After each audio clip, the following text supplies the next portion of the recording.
Hey everyone, welcome to Gallimaufric Science Podcast, a podcast about science, art, and culture. My name's Tommy, and joining me are two of my co-hosts, Scott and Raven. Zach couldn't make it because of a bit of a minor emergency.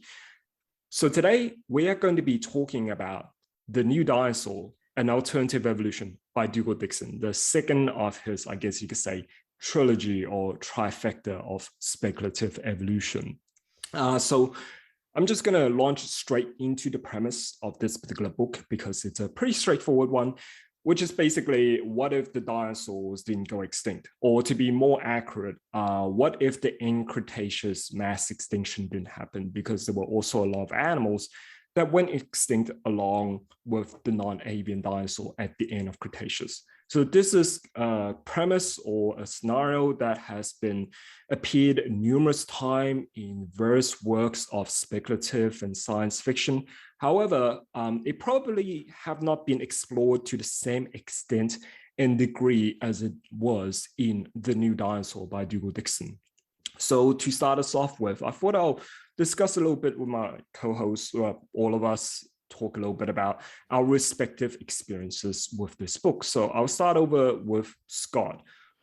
Based on our previous conversation, you have never seen the book before. Have you? I have never seen the book before. I may have seen it in a library or something like that, but I never checked it out or read it until the podcast. So have you like known of like what's it? Because I'm just assuming that based on your respective like circles, like paleontology, paleobiology people, and also who you're married to, that you would have at least had some yes, you would have at least had some experience with like the New Dinosaurs. So I was actually quite surprised to learn that like you've never actually looked through the book. Yeah, it's just one of those things where it's like, yeah, I'll get to it later, or and later never comes, and later is now. Later is now. So I'm glad to have finally been exposed to the book. So I did enjoy it. So well, that's good, because the last time I introduced you to Dougal Dixon book, it was quite an abysmal experience. It was depressing. If any of the listeners are wondering, we'll put a link in the show notes to our episode about Man After Man, which is the third of Dougal Dixon's, I guess some people have called the After trilogy, or his speculative evolution trilogy, basically. Right. I call it the trilogy of terror. It does get progressively worse. It just kind of start off with like, oh, okay, and then it gets a little bit shaky with the New Dinosaur, but still enjoyable, and then it just plummets like right off the edge of a cliff with Man After Man. So given that we have someone here who have never been exposed to the New Dinosaur, now Raven, I assume based on our conversation when we did the Man After Man episode that your experience with the New Dinosaur was probably with the high school library. Am I correct?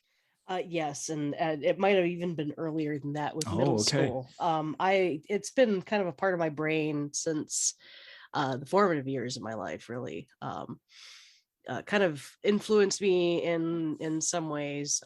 That plus the Wayne Douglas Barlow books we had in the library too, kind of like, prompted me to get into speculative evolution as a teenager, kind of imagining what things would look like had certain events not happened, or if a certain lineage got dropped on like a planet that didn't have a niche for it, or how would it evolve a niche, that kind of thing. So yeah, I guess that's the reason why I like calling speculative evolution fan fiction, because if you look at the context of like fan fiction, which is where people write like fan versions of a particular piece of work, like in their own version of like, well, if I were to write this, it would be like this instead. And instead, this is people taking like, well, if evolution's gone this way instead, as I had intended it, it would have gone like this instead. So I guess this is, speculative evolution is really kind of a genre that have been widely popularized by Dougal Dixon. There were other people who've done it before him, but I think he really brought it to like the general masses, I guess you could say. Okay. Yeah. I would agree with that for sure.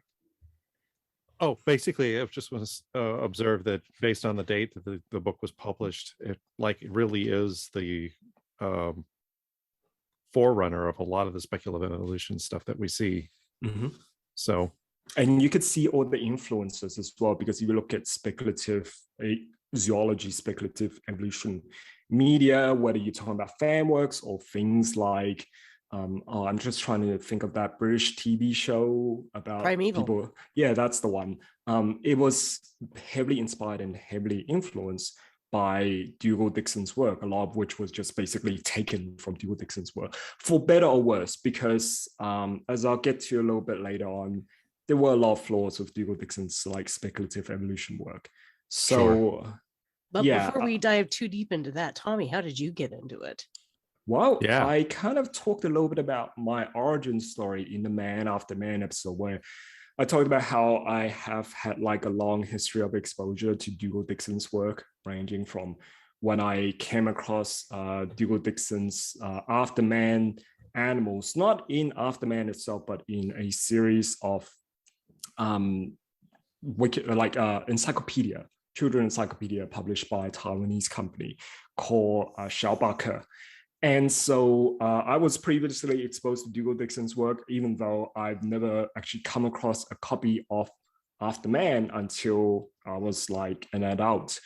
I came across the new Dinosaur when I was a teenager on a field trip to the National Library of all place. I think it was for English class. And I think the English teacher wanted us to like, hey, here's a big National Library. And while going through there, of course, I went straight to the dinosaur section. And amidst all that, I found this book called The New Dinosaur. And it was like, oh, this is really new and different. And I proceeded to spend the rest of the trip, like the rest of the hours we had at that place, looking through and using all my money to attempting to photocopy the entire book. I've done that. I think like that photocopy is still sitting somewhere in my parents' garage in like a folder or something like that. But yeah, I spent the whole time, because like it's national. I can't check this out. I don't know when I'm gonna ever come back to this place. Never. That's what. Right. So I like, back then, there's no phone cameras or anything like that. So I just, because if we had phone cameras, I would have like taken photos of just every single page as well as I can.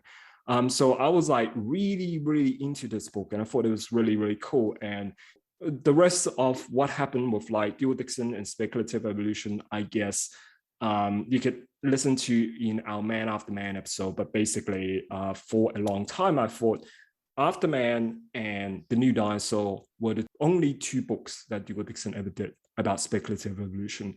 And unfortunately, my opinion of his work was greatly diminished by the existence of Man After Man. But also, now that I know a lot more about evolution and, in fact, do this stuff professionally, biology, zoology, evolution, that I see that there's a lot of shortcomings relating to Dougal Dixon's speculative evolution work. But we'll get to that a little bit later on. Right. We'll start off on a happier note before we start eviscerating this book. Right. Let's talk a little bit about like the kind of stuff that we liked about The New Dinosaur. So Scott, this is like brand new and fresh for you. What did you enjoy about this book? Oh, I enjoyed the art. I did think it was a little dated, but that's to be expected. I'm trying to appreciate the book in terms of the time it was published and try to put myself into that position, because I think I really would have dug this book had I encountered it in the late 80s. But I enjoyed a lot of the art. The art is, by the way, by a bunch of different people. I had to look this up on Wikipedia just now just to find out who did the art. And Philip Hood is one of the artists for Man After Man. And so are several others, just like really long list of artists that contributed to this book. But like I said, I didn't enjoy the art. I do have a favorite critter. I don't know if it's too soon to talk about that, but the coconut grab would really appealed to me. It is a very charming creatures. Like actually in the manga adaptation that I'll talk about a little bit later on, there was a chapter that was basically like, I like to call it the Coconut Grab's Bizarre Misadventure. Oh, really? Oh boy. Well, that sounds cool. Yeah, I'll talk about that a little bit later on. But yeah, the coconut crab is admittedly like a very charming creature. Scientific wise, I'll talk a little bit more about that later on, because it does have a lot of issues. But what about you, Raven? What are some of your favorite things about the new dinosaurs? Well, if we have to go with a critter first, then I'm going to say the Gourmand. That just to me as a teenager, that seemed to me like the natural progression of what T-Rex would turn into, which is just a giant tube with a mouth on one end and 2 legs. I mean, that just seemed natural to me. It's like that's exactly what it's going for. It's going for nothing but a giant walking mouth with like, a pivot point. Yeah. So I thought that was like super, like, execution of the painting may not be the best, but it's like, yeah, that's totally, I dig that. That's just like a weird creature that could totally plausibly exist based on what I knew about T-Rexes at the time. And, unfortunately, sorry guys, T-Rex is always going to be one of my favorites. I know it's kind of boring theropod. That's okay. But, it's a big, impressive animal. So we love you anyway. Yeah. Well, speaking as someone who works in like evolutionary biology, but not on dinosaurs, it's interesting how my perspective on T-Rex changed, because with T-Rex, it's a very iconic animal just because it's like, oh, is the dinosaur. So now I use like, there's a little workshop that I sometimes do with like school groups, talking about how I guess artists change their rendition of dinosaurs as the age progressed due to new scientific evidence, but also societal changes. And I use like T-Rex toys over the ages to illustrate the change in how T-Rex is depicted. But also from a scientific perspective, as much as people kind of almost like outside of science or outside of specifically dinosaur paleobiology, they kind of revere T-Rex. It's kind of a model organism in a way, kind of almost like Drosophila, because there are so many specimens of T-Rex and it's so extensively studied. So T-Rex is like the go-to animal for studies into theropod dinosaur, because it's got so much data behind it already. You can literally stand on the shoulder of giant, in this case of T-Rex. So yeah, I kind of find it hard to find a favorite from the new dinosaur. I guess I'm kind of particularly partial to ceratopsians, so I might have to say monocorn. But it's hard to have a favorite out of them, because all of them I feel like have their own charms. But at the same time, also a lot of their own flaws as well. Oh, for sure. And some of them are utterly iconic. Like you just mentioned the monocorn, and like if you were to post a picture of a monocorn to anyone within the biology, paleontology, and speculative evolution community, they would be like, "Yep, that's the new dinosaurs. That's a Dougal Dixon." And of course, let's not forget the Cutlass Tooth, which is literally the poster child, or like the cover girl of the book. It's always featured on the book. It is the cover critter. Tooth. Yeah, and in a way, it's kind of emblematic and iconic of the book, but also representative of some of its flaws as well. Like it's the perfect cover. Yeah, it is the perfect cover. It encompasses everything that the book The New Dinosaur encompasses. So so because of the popularity of this particular work, not just in the English speaking world, but also in East Asia, in Japan, for example, there were a number of spin-offs or like translated works of Dougal Dixon's The New Dinosaur. So the first one I want to talk about is actually The New Dinosaur Manga, which is by the mangaka Ogawa Takaaki, who also did the manga adaptation of The Future as well. So in case people don't know, there is a manga adaptation of The Future as well out there.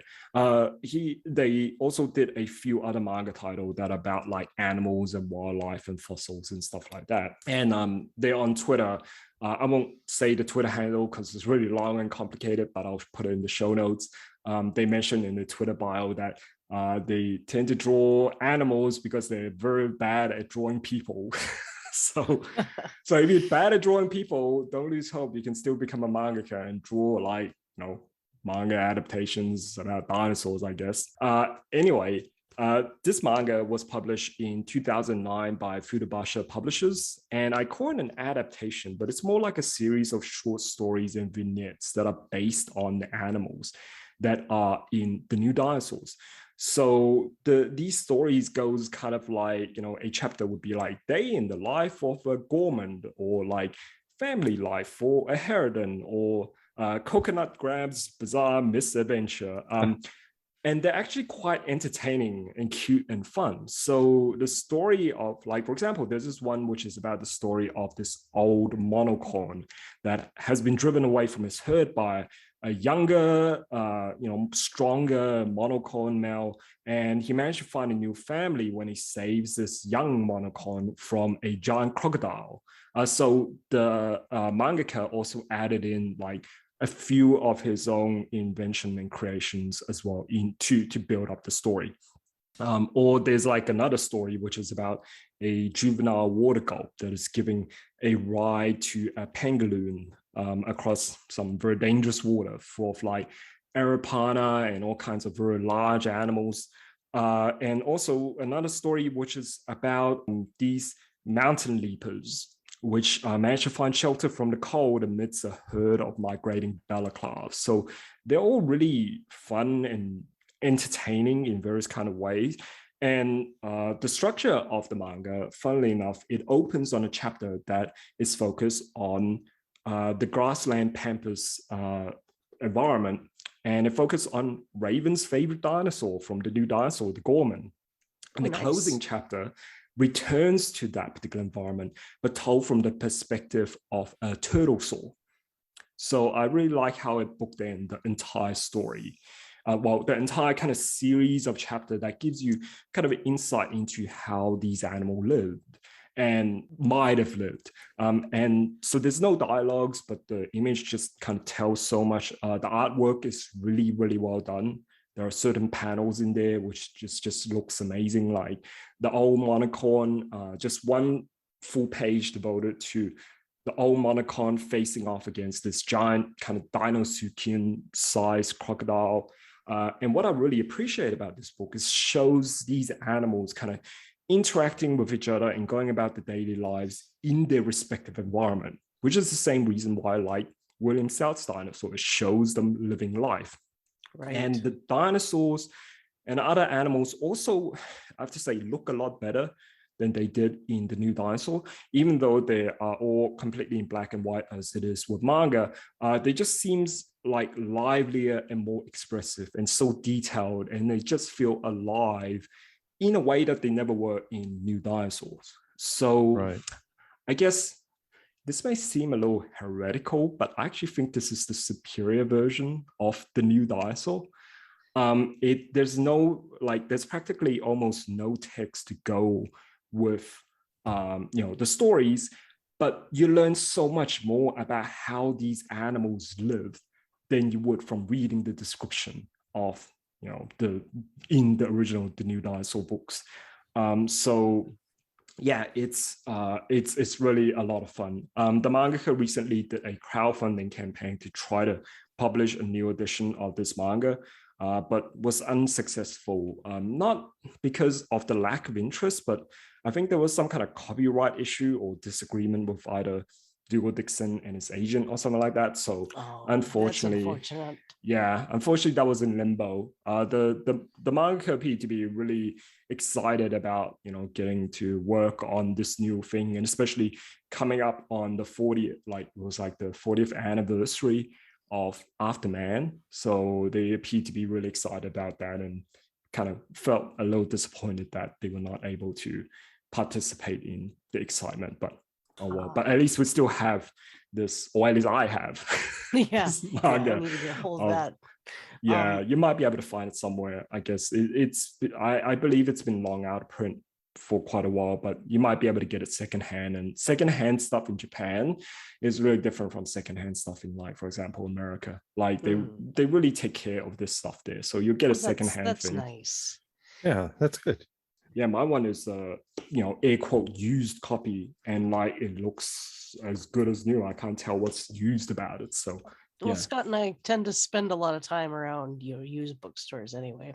I do want to add one thing about this. Going back through this book as an adult, a little bit more note up on biology and evolution in general. There are several very prescient critters that he describes in this book that were later discovered as fossils or very close to it that I would like to discuss real quick. And one of those I would like to say is it's the one that looks like Ichi. Yes, Harridan looks just like Ichi in many ways. Yeah. It's even got the teeth on the front and not on the rest of the animal. There was a couple other things that were kind of prescient too. Yeah. You said prescient, but like Ichi is a theropod dinosaur. Yeah, Harridan is a pterosaur. And Harridan is a pterosaur. Yeah, that's but that was the only thing there that I was figuring out. But yeah, it's all right. It does look very similar, cut to what Ichi could have looked like, Yeah. And this was published a full 10 years before. Europasaurus, yes, because he did these dwarf titanosaurs alongside these dwarf megalosaurs, and more of that, please, because that was pretty good, where he kind of kept the proportions of the head the same but kept the body kind of dwarfed, insular dwarfism and stuff. Well, it's very obvious that he's drawing from modern animals to a degree, like to a fault, actually. And I'll talk about that a little bit more later on. So the other spin-off that was also, I guess not really quite a spin-off, but also actually a different language edition of the new dinosaur that I have is actually the Chinese language edition, which is published just last year, back in 2020, by Taiwan Tohan, which was a publishing company that is a subsidiary of a Japanese book distribution company called Tohan. And it was actually the first foreign publication company that was allowed to invest in China. So this particular company, Taiwan Tohan, they usually publish and translate books that are from Japan for the Taiwanese or at least the Chinese speaking market. So there's a lot of in the back catalog, they have like a lot of manga as well as other Japanese books as well. But recently, I guess they've kind of branched into publishing original works as well as possibly works that are written in languages other than Japanese. So this includes two of Dougal Dixon's speculative evolution book, which is Afterman and The New Dinosaur. For some reason, they didn't pick up on Man After Man. And I think that reason is because Man After Man sucks, basically. So that was very wise of them not to do so. But the publishing of this particular book is also quite interesting because it wasn't just a straight publishing of The New Dinosaur. It seems like this one is actually possibly taken from the Japanese edition, because when I look at the publishing information, it says that this edition first published in Japanese in 2019 by Gakken Plus Tokyo. So it looks like it didn't just go straight translation of like Chinese from English. It was translated from Japanese to a Chinese edition. I can't really, I don't know, I don't think there's any major flaw in the text. I haven't gone through it in too much detail, but from what I have read briefly through a skim, it seems okay. There isn't any like glaring, I guess, mistranslation or like reverse English, so to speak. But there were a few odd things about it. They did have like a few new additions. So for example, Dougal Dixon have a foreword where he talked a little bit about like, oh, there's been some new discoveries that come. However, there's been like, there's basically he's saying that like, even though there's some parts of it I'm wrong, I'm still essentially right. So for example, he talked about like how, oh, well, people point out there's like birds and stuff like that, but hey, the birds would have evolved too and stuff. And so in the New Dinosaurs, they're basically in the foreword, he was mostly addressing about zoogeography, basically how and why different regions have different faunas. They have an updated phylogeny. I can't remember how the original actually looked like, but I guess they put... It's a mess. I'm here to tell you. This one's also a little bit of a mess too, as you'll see later on when we play our guessing game. So with each of the species, the new addition I can tell is that they have a little icon on each of the species of dinosaur or other animals that represent like, hey, the ancestor of, for example, Cutlass Tooth is this thing, and there's a little circle with a picture of the dinosaur that evolved from and the name of the dinosaur. So very helpful, because that was missing from the old edition. Well, the old edition, they were often Coelurosaurs. That was back when theropod classification were basically like small and skinny equals Coelurosaur, and big and thick is Carnosaur. So this is back in the day. So basically, Twinkie femboy Coelurosaur versus thick daddy Carnosaurs. However, some of the choices were a little odd, and they seem to be done in quite haphazard manner. And I don't know what the freak happened here. And I guess this is something that's going to be lost to the mystery of time. Only the people who were involved in the publishing of this, or at least the publishing of the Japanese edition, because I take it that many of the features of this Chinese edition was carried over from the Japanese edition. Only the people at Gakken Plus who was involved in the publishing of this would know what that might have been. Many of the particular species or lineage that they picked were rather odd. Like Gakken Plus's edition was published in 2019. Like you can't be like, oh, back when Dougal Dixon wrote this back in the 80s, they only have Coelurosaur and theropod dinosaurs. Now they have like, all up until like at least, late 2010s information on dinosaur discovery. So you would think that they would make better choices when it comes to the kind of ancestors that they picked for the dinosaurs. So let's play. Yeah. Oh, you'll see. So let's play a little game. Let's play a game, guess the assigned ancestor, or maybe if you were working at Gakken Plus, what you would have picked as the ancestor of a particular dinosaur. So I'm just going to name a species of dinosaur, and I'll help, so you don't have to flick through the pages. I'll describe what it is to jog your memory. Let's start off, let's ease you in with something, relatively straightforward. Let's go with the cover girl, Cutlass Tooth. What did you think?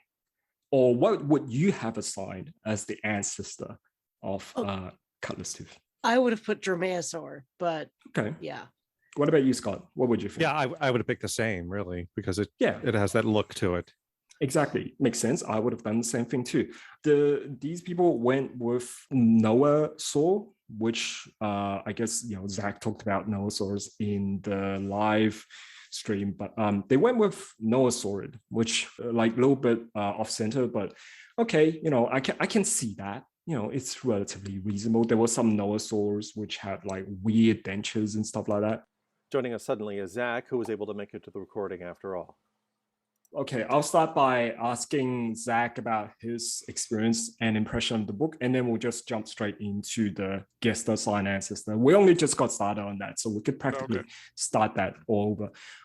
Okay, so Zach, what about you? When did you first come across The New Dinosaur by Dougal Dixon, and what were your initial and now thoughts about this book? Well, boy, I came across it at the library when I was just a kid, probably in the single digits, and I loved it so much that I remember just every time it was available at the library, I would borrow it. So I've largely memorized most of this book over the years, but man, it does not hold up now. Oh yeah. Word. I haven't looked through it in a long time, but man, it's kind of the more I know about dinosaurs and evolution and just art, the worse this book looks. You know what? Your experience practically mirrored mine. Well, so we have to compare notes, because we're gonna serve up like a family-sized dish on this book a little bit later on. But before we get to that, we were just talking about like the non-English versions of The Man After Man, including the manga adaptation, which was actually really, really fun, but also the Chinese language edition, which itself was translated from a Japanese edition. I looked through the text. I couldn't really see anything that jumped out at me as being especially wrong in the main text itself.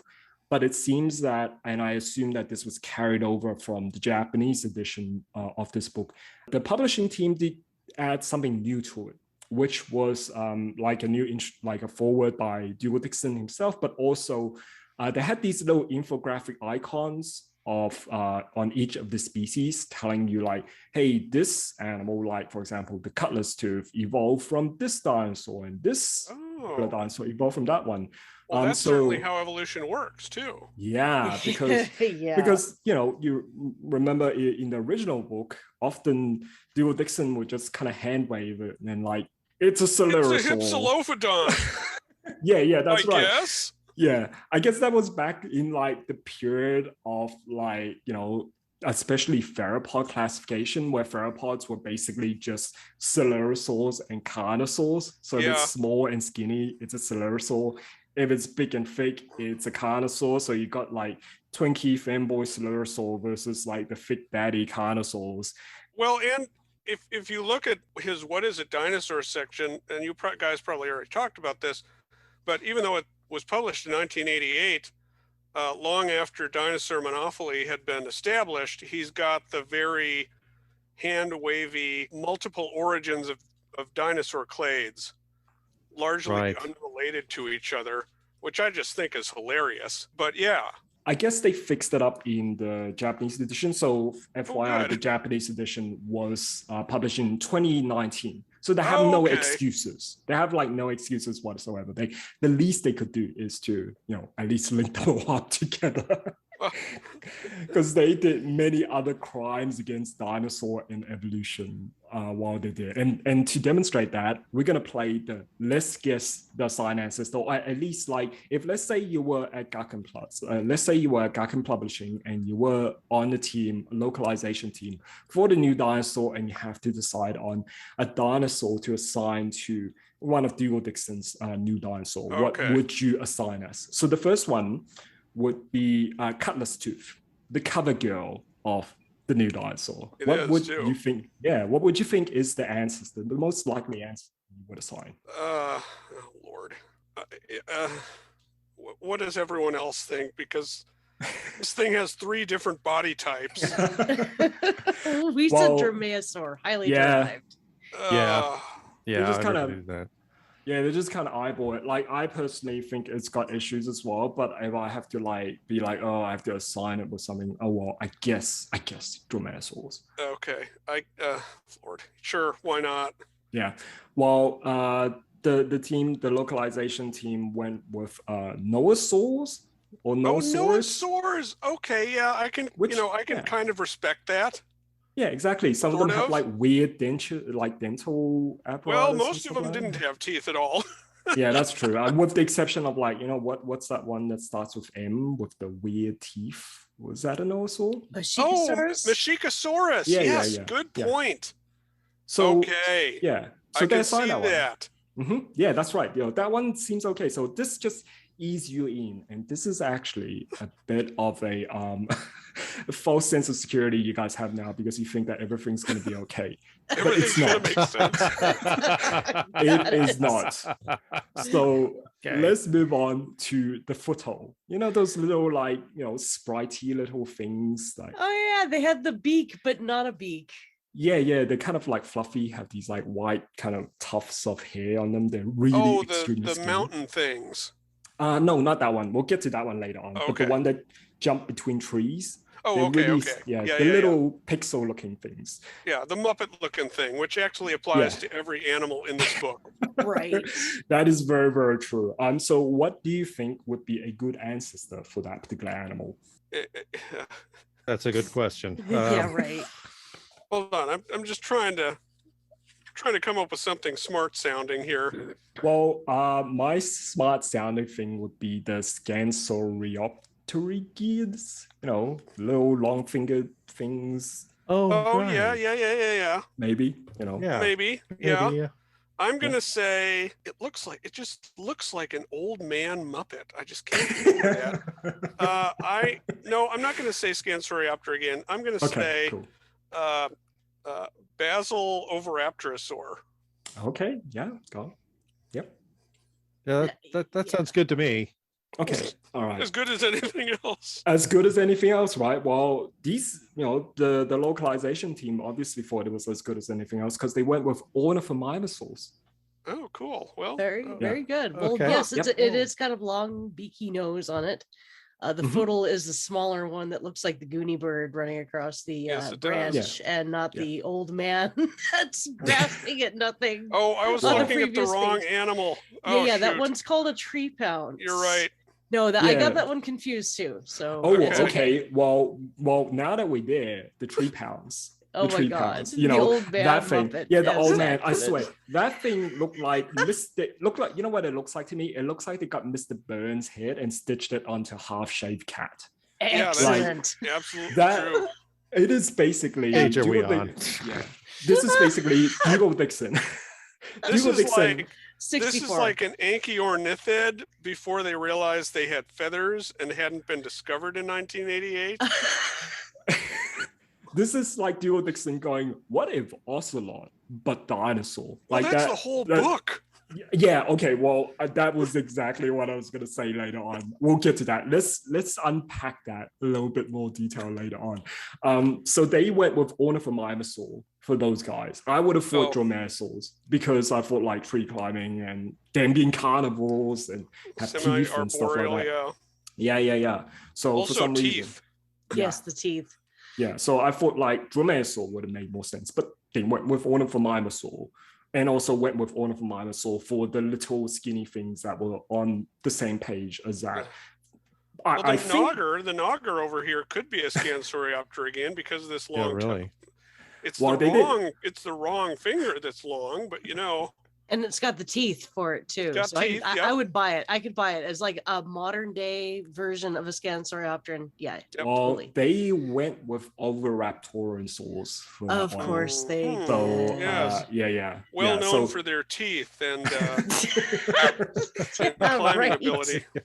okay, Teeth. if you think that's like a little odd, let's move on to something else. Let's go with Northclaw. Like personally, like Northclaw. So Oh, that's the one, the God, tiger the stripe and the Northclaw. long claw.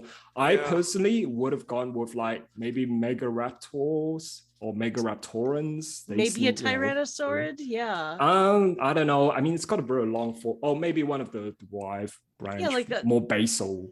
Yeah, because they had the Maybe. Pinocchio Rex back in the day, right? We discovered that not too Oh, long yeah. ago. Yeah. Yeah, true. Okay. I have no opinion on the Northclaw. It is maybe my least favorite animal in this entire book. I'm trying to find it in the It's text the here. thing while- that has one hand Yeah, that and has a hooks giant its claw and prey. the other hand is a hand. Page Yeah, 58. Page Yeah. 58. Oh, I see that. Hang on a second. Yeah. I'm going to Yes. say Troodontid because I hate Okay. myself. That would be a good response. I mean, 3 pounds is the one I hate the most because it looks like, you know, like I said, it looks like Mr. Burns stitched Oh, on it the does, body yeah. of a half-shaved cat. I But yeah, just- No, sorry. It just looks ludicrous. But yeah, I would have said something like Baryonyx or something like that. Oh, okay, Baryonyx is yeah, a that good makes sense. idea, Yeah, Spinosaurid. Like that would have been my Hey, second yeah. choice. It was either Megaraptoran or a Spinosaurid, given that it's got the forelimb and the longish kind of the snout. It This just looks so team- angry in that front, Yeah. the facial view. Well, Yeah. I would be angry too if I found out I got assigned with this particular ancestor that Gekken Plus decided to go with. They assigned the ancestor of Northclaw as Ferrocinosaurs. Huh. That's a choice. Ferrocinosaurs. Chili That- down that is with a the fine gang. I'm sorry. Does this I'm animal looking have a at lower this. leg? That's my question. Right. So let's move on to the next one. Let's go with the Mountain Leaper, which was the one that, like, Zach, you were thinking of before, you know, with the white shaggy Okay. coat and all Yeah. that. All right, what I'm would you on that think? page.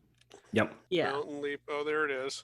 I would have just gone with Dromaeosaur, you know. I would have generic. gone with Lily. What was it? Lianolosaurus? Oh, okay. Oh, I've Oh, heard, that's but that's I've- an actually a interesting choice. good one. Yeah. Yeah. that is Yeah. a good one, except Did I change my guess it's supposed answer? to be Okay. What is it? Leonosaurid. Leonosaurids. Okay. I went with Dromaeosaur simply because, like, canonically it was said to be a theropod. So I thought, Oh. like, out of the theropod, that would have been. Oh, Or, okay. but the choice you went with was like, you know, I think that would make more sense. Make more sense than whatever the hell they went with, which was Alvarezos. Are you Um, kidding me? No.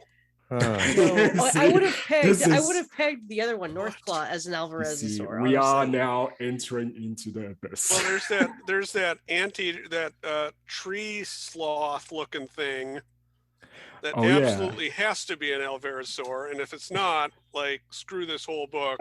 Right? You mean the Everyone Trypanosaur involved. analog at the beginning, Yes. right? The Yeah. one that looks like a Trypanosaur? Yeah. Yeah, they did go. I think they did go with Alvarez. Oh, Okay. God. So, Thank you know- God. oh no, sorry, I gave you some false hope. They actually went with, and they were very specific about this. They went with Garodimimus. You know, the relative, the smaller relative Rudimimus. of Dinosaurs. Yeah. Oh, for God's sake. What? Oh yeah, you guys are like, oh, Okay. oh, this is the fun. Get my This is where the hopes fun begins. Okay, I have a question about Go on. the pterosaur analogs before we get too deep into this. The Flightless pterosaur Pterosaurs. analog, they didn't even bother with like specific family classifications. Okay, They were okay. just like, they were just generally like pterosaurs or like Pterosaur, short tail guys, I long- swear. Yeah, Okay, it's all just- right, back it's to the just game then. pterosaurs. It's just Okay. pterosaur. Don't bother with the specifics. Got it. Cool. One Okay, giant monophyletic group. Got it. What about the gimp, which is like supposed to be a nectar drinker, but unfortunately, like theropod dinosaurs that drink nectar and are tiny do exist, and they're called hummingbirds. Right? So was my So- thought. I But just anyway- can't. I mean, I guess this book was published before Pulp Fiction was made, but The gimp. now I just have that association. Well, Yeah. he certainly does have a way with names, like the two Australian dinosaurs that Dougal Dixon had, Dingham and Guana. I was like, are you fucking kidding me? I guess so. The Pangaloon, surprisingly, a Uh, pangolin. Yeah. So anyway, the gimp. What is the gimp? I don't know what the. I have no idea. It's a Yeah. nightmare monster. It is It's really, gotta really be fucked some up. kind of theropod, but Well, I'm yeah. probably gonna be wrong. They said it was like a pterosaur, but they went, I guess these guys went with the Oviraptorosaurs as the ancestor. of the Why? gimp. Why? Do they I don't know. even look That's- at these animals before I they keep make the it- choice? Are they spinning a bottle? Imagine being me reading through this book, looking at all these ancestor and like having the exact same thought. Do you understand the experience of like, am I losing my mind? That was what it was like when I look at each of these ancestors. And there must have been like some mistranslation or miscommunication, because on the page with like the two actual birds, you know, the big shaggy one and the Yeah, little yeah. rail Yeah. thing. The big shaggy one and the sandpiper. Yeah, I don't know what the fuck happened, but they assigned like some kind of ornithopod as the ancestor. There must have been What? some fucking miscommunication there. Like, oh, you know, like ornith means bird. Maybe they originally said like bird, and then go, oh, did he say ornithopod?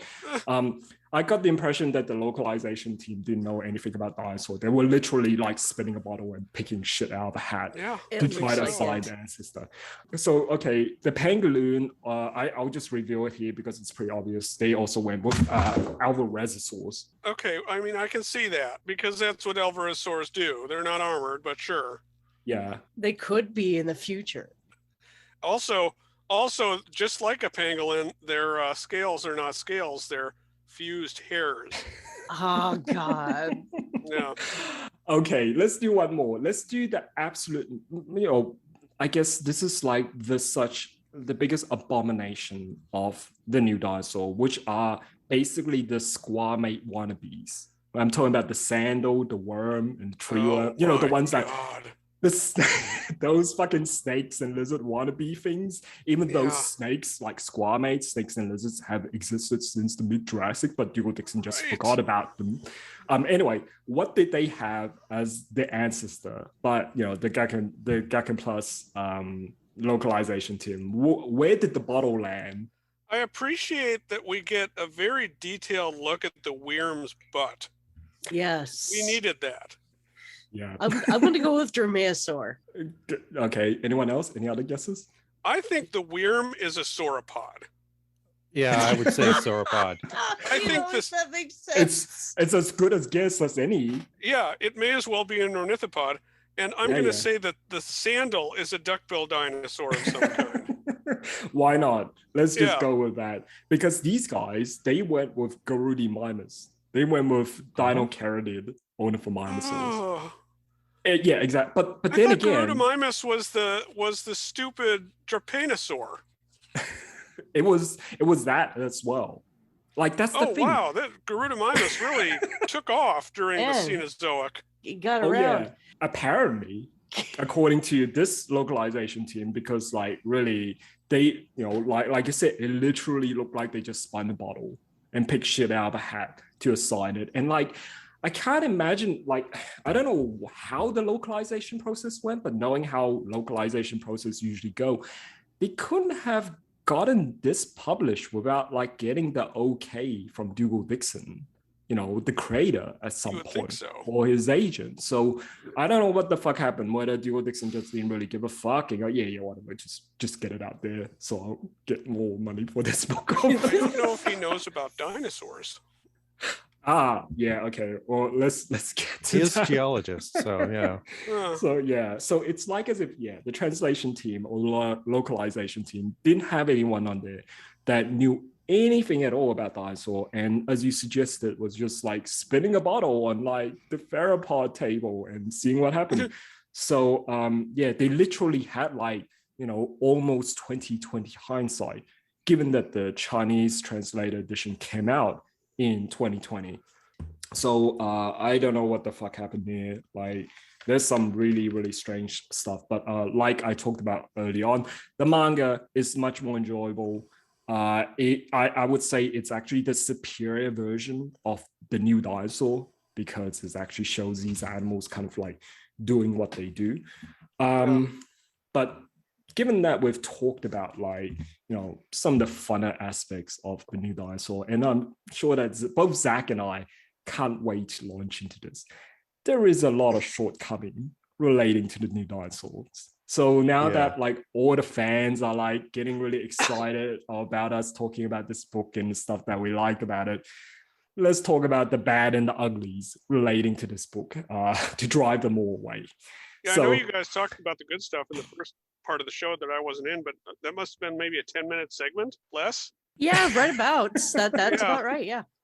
Well, we kind of like some of the art, but not really. And I did point out a couple of like things that Dougal Dixon came out with were later discovered, like but yes, in I different will say forms. I will give him credit for some of that. It's not prescient though. He's just that's fair. Copying other animals. Yes, and it just happened to work out that way. Right. That's fair. It's the broken clock syndrome. Right. They write twice every day. Raven, you had, I understand you have something to say about the plants and the environment habitat. Okay, so yeah, I'm just gonna launch right into that if you don't mind. It's definitely a product of its time. And it's definitely telling what Dougal Dixon's true interest is, and that is animals. When he comes to creating paleo environments, he doesn't care about the plants. But everything that he comes up with is makes the assumption that the conditions for the tertiary period were preordained, regardless of whether or not that big rock hit the side of the planet. And that is my biggest problem, because everything that I know about plant evolution, which is you can put it in your eye and not even blink, but is apparently a little bit more than Dougal Dixon, is that the conditions for like grasses to proliferate occurred because of the big rock hitting the planet and then triggering Deccan traps and then more volcanism in the atmosphere, making more silicates. But that's just my opinion. That's just an opinion I have. I tried looking up papers last night, kind of late, and I couldn't come up with anything really good to add to that. But it just seems like the conditions for grasses were more akin to them, after the comet hit or after the asteroid hit, more kind to them than it was to, say, cycads or some of the other ginkgophytes or other plants out there that their seeds had a more finite lifespan, because we went through a period of at least 10 years where all sunlight was blocked out. It was very dark. Well, at least you gave it more thought than like Dougal Dixon did to even his animals, to be honest. Right, and he was he made some really questionable choices about which lineages died out and which he kept in. Like Dromaeosaurs just like stopped right there at his tertiary layer there. And why even have a tertiary period? Why not just have a continuation of the Cretaceous? Because I'm pretty sure that the tertiary would have been much later had that rock not hit the planet. I just want to point out. He did the thing that I have found many other speculative evolution, I guess, media or fan works or whatever likes to do whenever they decide on like the future world or alternative world, which was he just picked lineages rather arbitrarily, which ones to keep and which ones to continue evolving. Like, you know, you said about Dromaeosaur kind of dying out during the tertiary period. That wasn't due to any like, you know, scientific thinking. It's just like, oh, I don't know what to do with Dromaeosaurs. I'll just kill them off. It's just out of like plot convenience. Even though they're the progenitors of birds, you know. And also probably the more adaptable ones out of like all the other lineages as well. They have a body plan that is more conducive to, you know, evolving different sizes and also adapting to different environments. So it was purely just like an arbitrary choice. And this is a common trend in many speculative evolution works in terms of like this lineage dying out because I didn't like this one. I want to make future versions of this one. That's basically what it comes down to. And you could see that with many of the speculative evolution projects, I believe that is kind of the legacy of Dougal Dixon, like because he was extremely influential on all the speculative evolution stuff. Yeah. And unfortunately, he really left his mark in terms of like, you know, all the, I guess, good things in terms of inspiring people to explore other alternatives to evolution, but also bad things in terms of like the way that they approach evolution in the way that Dougal Dixon did, which was, you know, if you know anything about how evolution works, absolutely. You know, when we were recording our Man After Man episode, Zach, you said something that I think is the key to understanding how Dougal Dixon comes up with his, you know, speculative evolution animal, because you said, and I, you know, thanks to that bit of insight, because now everything kind of makes sense. Like all the stuff that looking through his book is like, why did he do this? Why did he do that? But when you said that, there was like the way that he approached his book is like there's always has to be an anteater, there always has to be a saber tooth something, there always have to be always has to be a eusocial animal. Yep. That's right. And that really clarify why some of the animals in his book are the way that they are, even when they don't make any like evolutionary or zoological sense, because Dougal Dixon doesn't actually extrapolating from evolutionary example. He has these archetypes of like an anteater or a tree sloth or saber tooth or whatever. And he retrospectively pick an animal and then shove it into that hole. So in some case, rather arbitrarily. So he kind of writes speculative evolution books like how you would write a bad harem anime. You know, you got to have like the tsundere girl, you got to have like the class president who wears glasses and have long braided hair. You got to have like your childhood friend. You got to have the tomboy with the short hair and it's really athletic. That's how he writes his speculative evolution books. He just have these archetypes. Go, well, I got to shove a saber tooth in there. And you see a hint of this in Afterman. So he has like the saber tooth slot and the deer slot, and it would just shove whatever animal through. So for example, he shoved a rodent through the saber-tooth slot, and he shoved rabbit through the Bambi slot. Are they the animals that is most likely to evolve into those? Not necessarily. You know, like we have that fossil of that giant rabbit that used to live like, you know, I can't remember exactly which time period it existed, but like it grew to what, the size of a capybara or deer, which gives us an example of like, that's the one. So it means that if rabbits do get big, they don't turn magically into deer, you know, and like, but that Dougal Dixon, they don't.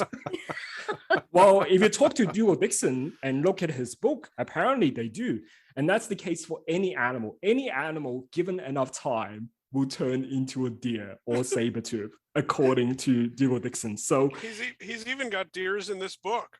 Oh yeah, he did. The weird-looking hadrosaur, friggin' hadrosaurs with no tails.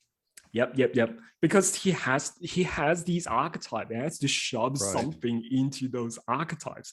And so people like Dougal Dixon have this like misunderstanding about convergent evolution, where it's like any organism that occupy a particular ecological niche would like evolve the same body shape, but that's not really how it works. And I think this is probably due to how it's often taught to the general public and in schools. You know, the common example was like, oh, he's a marlin and he's an ichthyosaur and he's a dolphin.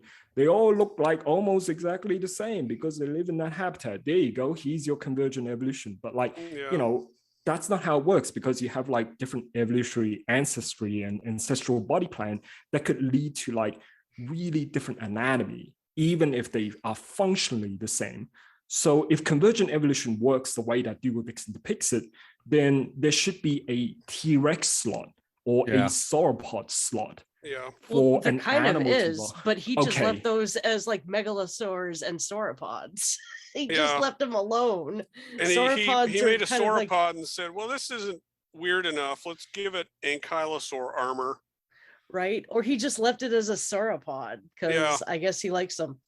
So what I meant by like having a T-Rex slot or a sauropod slot is that even if like dinosaurs went extinct, that there would be a slot for that kind of a body shape, and an Right. animal should evolve into that body shape according to Dougal Dixon's world. So there should be a big carnivorous mammal, bipedal carnivorous mammal with tiny forelimbs and a chunky head, Yeah. or there should be building-sized herbivorous mammals with like long necks and tiny head. And before anyone at us, no, Paraceratherium isn't it. Like it's nowhere near a sauropod. Like sauropod has such a unique body plan, and that's what makes them so unique. And in a way, Dougal Dixon did try to do that, like with the T-Rex, T-Rex slot and the sauropod slot, because you have the raboons in Afterman, which was basically like, what if monkey, but theropod dinosaur? Like, and he had the Pterodon in the future as well, which is like, Right. what if tortoise, but sauropod, which for anyone who knows anything about tortoise anatomy would be like, this is freaking ridiculous. And Dougal Dixon really instilled these kind of like bad habits and misconceptions about evolution into people who were fans of his work and had done other speculative evolution project, because I see them doing the same bullshit, which is like, there is a sauropod slot, there is a T-Rex slot, there's a goat slot, so basically, I'm kind of surprised that neither Afterman nor this book kind of has a dinosauroid. Dinosauroids slot. are mentioned. oh the well, book. maybe I mean, I really am. maybe he like didn't want to go into that because it would get really complicated. He would have to like come up with culture and all this kind of stuff. And you saw what Well, happened. I mean, not with, like, Man necessarily. He After just has to come up with an Australopithecine looking dinosaur The Dinosauroid actually makes an there- appearance in the book. It's towards the back. as a kind of a footnote. Yeah. yeah, It's not even a good picture of a dinosauroid. yeah. Was it like Dale Russell's one? Yeah. That fucking thing. Oh god, that's nightmare fuel. But essentially, in the new dinosaur, Dougal Dixon essentially treated the non-avian dinosaur as a stand-in for mammals and some birds, and the pterosaurs as a stand-in for birds. And once you realize that, it's like seeing the magicians, like how the magician does their trick, because you go, oh, like the illusion just completely shatters, and you go, oh, so this is it, huh? And this is particularly evident when you look at the pterosaurs, because as all of you on this podcast know, aside from like some superficial similarity, the anatomy of pterosaurs and birds are actually really quite different, even though they're both capable of power flight. But Dougal Dixon just treated them as birds. You go, well, they would just evolve just the way that birds have now. And this is most evident when you look at his flightless pterosaurs. And the worst or the best example of this is probably the Clune and the Wandles, which were basically like, by the way, they both look and sound like they're Star Wars animals. Like both the name and how they look like, it's like I can see these guys on the set of Star Wars, like on Tatooine or somewhere. The Clune especially looks like a little old man Muppet guy on two legs. I had Jello today. So I forgot that those were pterosaurs, but good oh lord. god, it like I had to reread this and like it reminded me because like this is where Dougal Dixon tried to shove pterosaurs through a moa shape or a ratite shape hole. He's like he read about ratites and moas and go, oh well, what if pterosaurs could do that? And he came up with these guys, which is fucking bonkers. Well, the Clune's got, oh my god, its skull looks like a rodent and it has rodent teeth that It's got continually teeth. grow. And the Wanda looks like something that was in the Dark Crystal. So I was contemplating which pterosaur lineages had teeth in the late Cretaceous, and the only ones I could come up with were Ignuranathids and Ornithochirids. Well, that doesn't matter to Dougal Dixon because as far as Dougal Dixon's concerned, they are like pterosaurs are basically just a stand-in for birds, and so they should just are an amorphous clay that can take any form. Right. But I actually think the worst example is the lank because it's just a giraffe.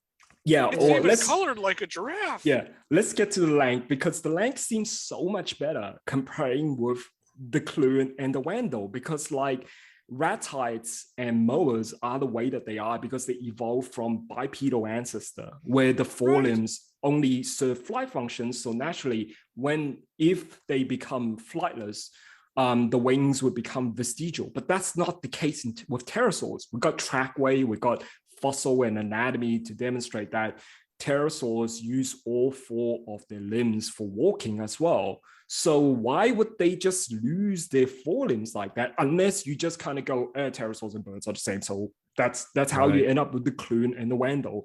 And ironically enough, moas themselves, you can say in a way, in terms of ecologically speaking, they kind of fill the niche of mammalian browsers like llamas and goats and deer and moose and antelopes and stuff like that. They look exactly like goats. Yeah. And deer. Well, I was going to say, if Dougal Dixon were to come up with like a moa, it would be some fucked up bird that walk around on its wings and its feet. Like that's how Dougal Dixon takes it. But instead we have like moas. And I guess this is something that people don't quite get about convergent evolution. Like I said, probably because of the way that is often taught to the public and in the education system about, the ichthyosaur and the dolphins. There's a book that I would recommend people read about evolution, especially in relation to convergent evolution, which is Improbable Destinies, How Predictable is Evolution by Jonathan Losso. And this was published in 2017. So I'll just put a link in the show note to this book. It's a really, really good book. And it acts as a bit of a counter to this other book called Life Solution by Simon Conway Morris, where it was a nice book about all these examples of convergent evolution, but much like Dougal Dixon, he cherry-picked a lot of examples and didn't show examples where they diverged, like different animals in the same ecological niches, but they look very, very different because they come from different lineages. And all of that was ultimately to serve Simon Conway Morris' central thesis, which, by the way, is fucking bonkers because his central thesis is basically that if there are intelligent life out there, they would look exactly like us due to convergent evolution. Oh, the Star Trek conundrum, right? Oh Lord. Yeah, and I think there's a religious angle to that, but let's not go into that. Let's not unpack that. Let us go back to the new dinosaur. So you mentioned the lank and how it's basically a giraffe, which in a way, in all the ways it is. It's got the same patterns, it's got the same body shape, but at least anatomically, it makes more sense than the clune and the wandle. It does, because it would if As Darkids were well known in 1988. Well, we'll give it the broken clock syndrome with that one. It's like, well, at least you got that. But like, at least it walks on four limbs. Unlike the clune and the wandle, which were like just, Dougal Dixon, I want to have a moa in my book, and I want it to be a pterosaur. Scott, what are your thoughts? It's at some point, in order to get through this book, which I did enjoy, I just sort of started looking at it as an art project more than anything else. I think you have to. Yeah, it's basically a science fiction book, and like other science fiction book, it's basically like its content are based on tiny nuggets or Sure. tiny grains of real science, but you don't learn evolutionary science from it. It might get you exposed to the idea of, like, for example, island dwarfism, but you don't learn, or I hope you don't learn evolution from the new dinosaur. I hope you go on and read like half a dozen or dozens of other books that are actually about those topics. Because if you were to learn evolution from this book, you have some really fucked up ideas about how evolution and zoology works. Well, and I think that's kind of what it inspired me to do when I was younger. I mean, I liked this book when I was younger, mainly because it was a cool Right. picture book with weird looking animals, but it also, and I think, had an influence on me in pursuing, you know, learning more about the animals themselves and how they Yeah. lived and evolved. And Yeah. like I said, the more educated I got about this stuff, the more I can't really look at this book in the same way. That's exactly how I feel about it. And for people who are like fans of this book, I would say the same refrain as is often said to Harry Potter fans on the internet, which is like, read another book. Like, don't learn about evolution from the new dinosaur, because you'll come away with all kinds of misconceptions and all kinds of like tropes, which I see ingrained in like speculative evolution projects everywhere. Yeah, this book spawned a lot of cliches. Oh yeah. So Oh, yeah. with the pterosaurs, so the other, I guess, example of like fucked up pterosaur fuckery is with the plunger, which was basically like penguins. Yeah. Penguins, but pterosaur. And like the thing about that is that pterosaurs had like 160 million years to evolve into like aquatic form, but they didn't come close, judging from the fossil record. And you could No. say like, oh, maybe the marine reptiles were occupying all the niches and stuff like that. But in this particular scenario, the marine reptiles would still be there. So why did all of a sudden you have like a fully aquatic pterosaur evolving? And ironically enough, the dinosaurs seems, especially with the theropods, they seem to have like a high propensity towards evolving semi-aquatic or fully aquatic form, as discussed in an episode of the Through Time and Clade podcast by Albert and Joan, where they talked about the, Spinosaurid, Hesperornis, the loons, the grebes, the great orcs, penguins. So theropod dinosaurs like just love getting their feet wet, but not the pterosaurs. So, it just really showed that like Dougal Dixon just kind of went, okay, pterosaurs are standing for birds, so I'll just treat them exactly the same as birds and just shove them into all these bird slots that I have in mind. Yeah. So it seems like he likes pterosaurs and sauropods, but in different ways. Well, And he really likes arboreal theropods. He's really a big does. fan of arboreal theropods. But not in a bird sense. No, in a monkey sense. he did a lot with like theropods, and I'm afraid like I'm gonna have to lay into Raven your favorite dinosaur from Oh, the go new right ahead, dinosaur. by all means. Okay, the Gorman, because it basically looks like a bootleg crocodile. It It's like does. it's like a crocodile that you got from AliExpress. Because I would think like the niche that this animal occupy, it would have been better occupied by a crocodilian. But instead, you got like a, why did you mess up the perfectly good Tyrannosaur? Now you just got a messed up crocodile with only 2 legs. It's a bootleg AliExpress freaking, crocodile. And the worst example, and I think just the worst animal in general, is probably the sandal and the worm. We've discussed those guys briefly early on. Oh, no. But like, No. It's the Cutlass Tooth. Cutlass Tooths can't close their mouths. And their upper teeth function in a conveyor belt motion like a shark. you know what? That's what makes the Cutlass Tooth such the appropriate cover girl for the new dinosaur, because it's like you look at it and go, wow, what a distinct looking, cool looking animal. But also at the same time, biologically speaking, what the fuck? Why is it like this? So, and that's the case with all the animals in the new dinosaur. That's true. With the Like- exception of the dwarf megalosaur and the dwarf titanosaur. Well, Those are that's the two because exceptions. they look Which basically are actual like things. Yes, they are actually. It's like 10 years before Europasaurus was discovered. Because basically they were just like the Mesozoic ones. So he didn't toy around with them too much. He just shrunk them. If he toyed around with them, or look at all the other dinosaur lineage, or everything else he touched turned into these fucked up abominations. He shrunk them, but then they didn't evolve past that. At all. Everything else. Yeah. Totally weird, but these guys know they live on an island, so they're just in stasis forever. Right? And that's totally how islands work, right? I mean, he focused all his like island endemism onto those fucked up clunes and vandals. He didn't have any fucks to give when it comes to the island sauropods and the island theropod. But the I think the most fucked up has gotta be the worm and the sandal. Yeah, like the worm and the tree worm. Oh my god. Just oi. Because he was basically shoving dinosaurs or theropod dinosaurs into a squamate-shaped hole. Like, and guess what? Snakes still existed. Yeah, and they have like squamates have existed since the mid-Triassic. And even if you go, oh, let's not pick squamates, there's the wrinkled cephalians, which also occupied many of the niches that lizards occupied.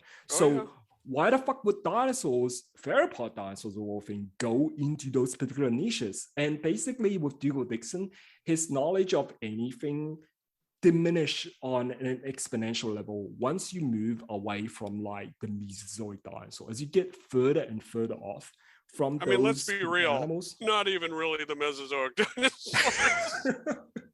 He has really old like 1980s like picture book knowledge of dinosaurs, I guess.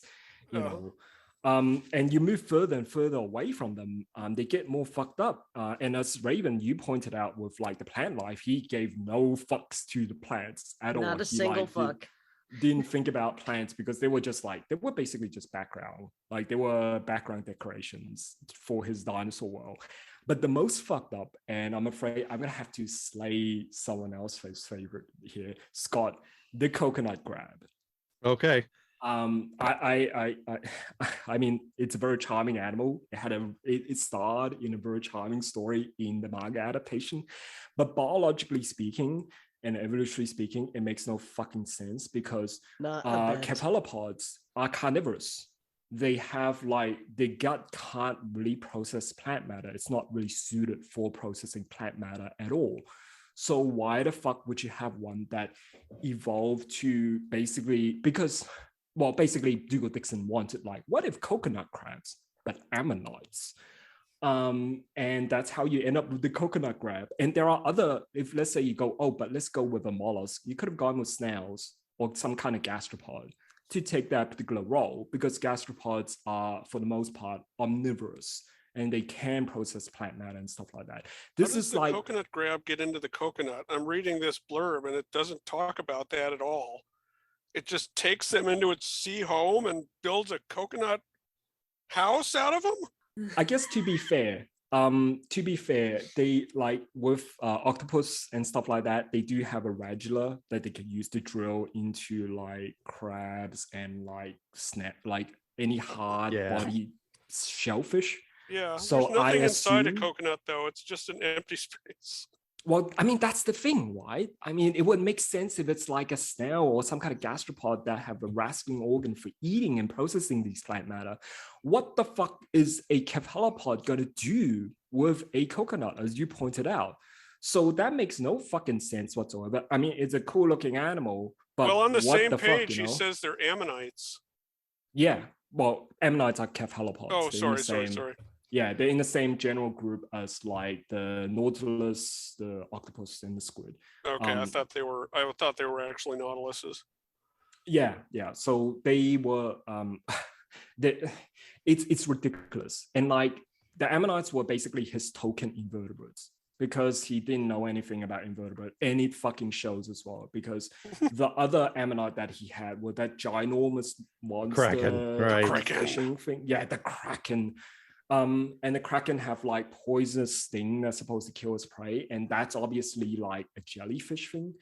But the thing about the jellyfish and the siphonophores having their needle site, that's a jellyfish and a siphonophore thing. They have the entire phylum Cnidarians is named after the fact that they're the only animal to have this particular feature. The only other group of animal that have them are the gastropods, some sea slugs, and the sea slugs get it by eating these animals and incorporate them into their body. Really?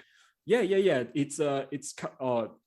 Sea slugs are freaking weird. They have this ability where they can like eat certain types of food and incorporate useful cells. So that's why sea slugs have stinging cells, even though they don't start out having stinging cells, but they eat things like sea anemones and jellyfish and stuff like that, and they are somehow able to digest the prey but keep those stinging cells intact, at least for a while, to use for their own defensive purpose. There's also another lineage of sea slugs that feed on algae, and they're able to extract the chloroplasts and use them for photosynthesis, it seems, for a while.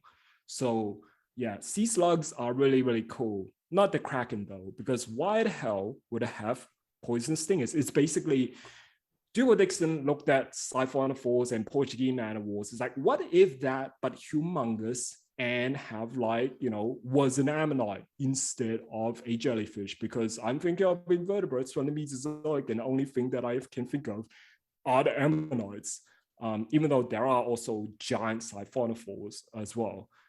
So yeah, basically, the further you move away from dinosaurs, the more of like the shortcoming of Dougal Dixon's like knowledge when it comes to animals really, really shows. I do notice that I don't know why this thing's just called a Pelorus, but like the one surviving plesiosaur in the tertiary does have a tail fin, which he could not have known in 1988. But it's a shark fin. Or at least, it is a shark fin, but it's not how, you know what, I could go on and on about this, but I won't. Scott, what about you? You had some notes written down. I'd like to hear on your the shark take fin? on that. Same. Oh, the book in general. Just the book in general. Just the book in general. Animals, yeah. I kind of enjoyed the book and the artwork overall. I didn't really think about it in terms of evolutionary biology and all that sort of stuff, because it is basically just an art project. But there's some stuff in there that just sort of makes you uncomfortable as far as things are concerned, or biology in general. I mean, like, if you know anything about dinosaurs at all, like most of us do. I think it would have been okay if we just presented it like the way with, like Wayne Barlow's expedition. This is just like cool animals I came up with. However, it's not presented as that. It has like an introduction and afterwards so it's meant to be kind of educational. Right. But if you, like I said, if you learn, your main source of learning about how evolution and dinosaur works come from the new dinosaur, then holy God help you.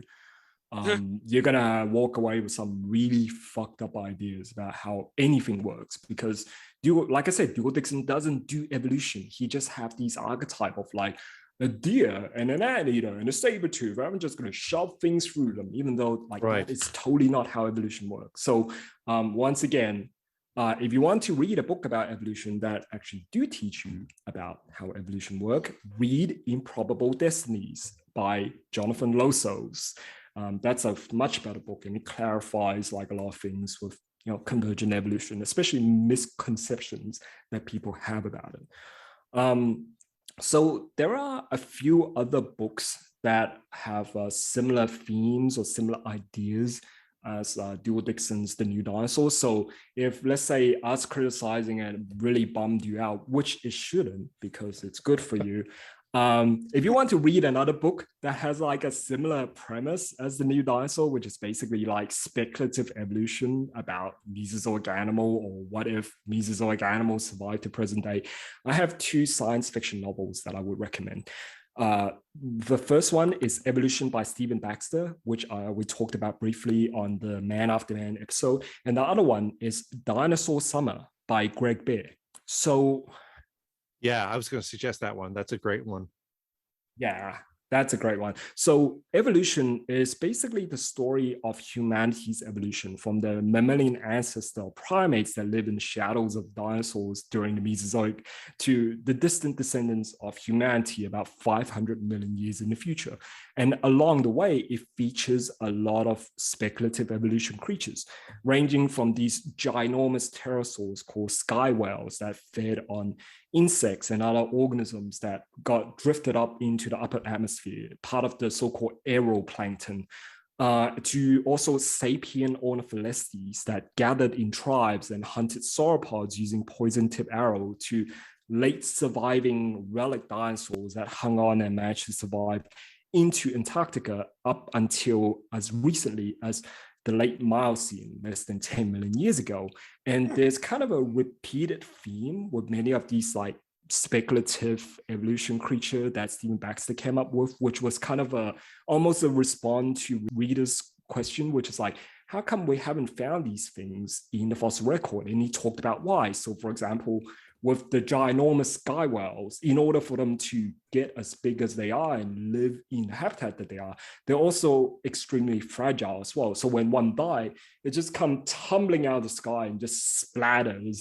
And then scavenger comes and like picks up all the scraps. So it doesn't really leave any nice fossils for us.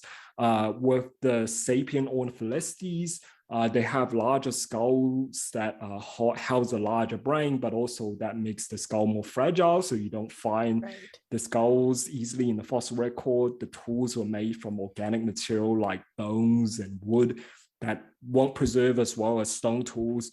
And the relic dinosaurs were pretty much based on like a lot of Australian dinosaurs. So you have things like woolly iguanodontids and also woolly allosaurs.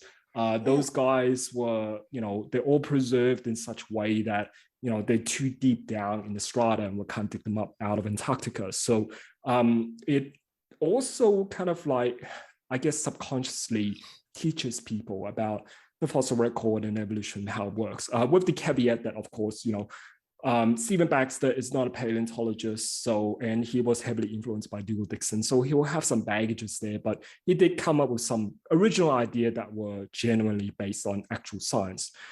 The other book I would recommend is Dinosaur Summer by Greg Bear, and it was intended as a kind of a modern sequel, or modern at the time of publication, 1998, to Arthur Conan Doyle's The Lost World in 1912. So basically takes place in that particular alternate history, where after the discovery of the Lost World filled with dinosaurs on a plateau, there was a gold rush of people to basically capture dinosaurs to put them into like circuses and into like zoos. Basically, they went all like Jurassic Park all over it. Basically, what happens is that the popularity of dinosaur circuses and zoo died out because of a few Jurassic Park-esque incidents that happened. And so people were like, oh, dinosaurs are scary. We don't want them around in like London anymore. Ooh, and so, nice. All the dinosaur circuses have to disband. And basically, Dinosaur Summer was about the last of the dinosaur circus. And the circus family in 1947, after World War II, decided to return the dinosaur to the original habitat in the Amazonian plateau. And so the idea is pretty much like, in a way, Dougal Dixon's The New Dinosaur. And while some of the dinosaur species were kind of anachronistic because they were species that were alive during the Mesozoic and stayed the same even to modern day, Greg Bear did come up with a few other species that were his own creation, some of which were based on, many of which actually were based on non-mammalian therapsids, which was something that was kind of neglected in many of these scenarios. So for example, he had one that were the so-called lizard monkeys, which were tree climbers. And funnily enough, this predate that 2009 paper about Suminia and how it was basically like a monkey therapsids. And I thought that was really interesting. And of course, it also have the obligatory eusocial species, which is the Communosaurs. And the Communosaurs were these, basically naked mole rats. So imagine if Lystrosaurs, but naked mole rat, but the size of Lystrosaur instead of like being little mole rat thing. And also a few other things like hammerhead amphibian, cleaner ants that clean off like food scrap and parasites of dinosaurs and stuff like that. So those two books, Dinosaur Summer by Greg Bear and Evolution by Stephen Baxter, I would highly recommend any fans of speculative evolution, especially speculative evolution about Mesozoic animals in general. Go check them out if you were bummed out by us talking about the new dinosaurs. So any other final thoughts right quick before we run out of time on recording? We don't have to do an Afterman show, right? We can be done with Dougal Dixon books now. Welcome to the Dougal Dixon Show, where we talk about Dougal Dixon's books to the exclusion of... Yeah. Well, we'll do, I mean, Scott suggested we do a Codex Seraphinianus for our next episode. Yes. It's an easy read. Yeah. You can't read it. Like you actually physically cannot read it. Yeah, you don't even have to read it. You just look at the pictures. It's great. We'll bring it over sometime, Zach. All right. Well, I hope you enjoyed us talking and eviscerating The New Dinosaur by Dougal Dixon. We'll catch you in the next episode. Bonkers nonsense.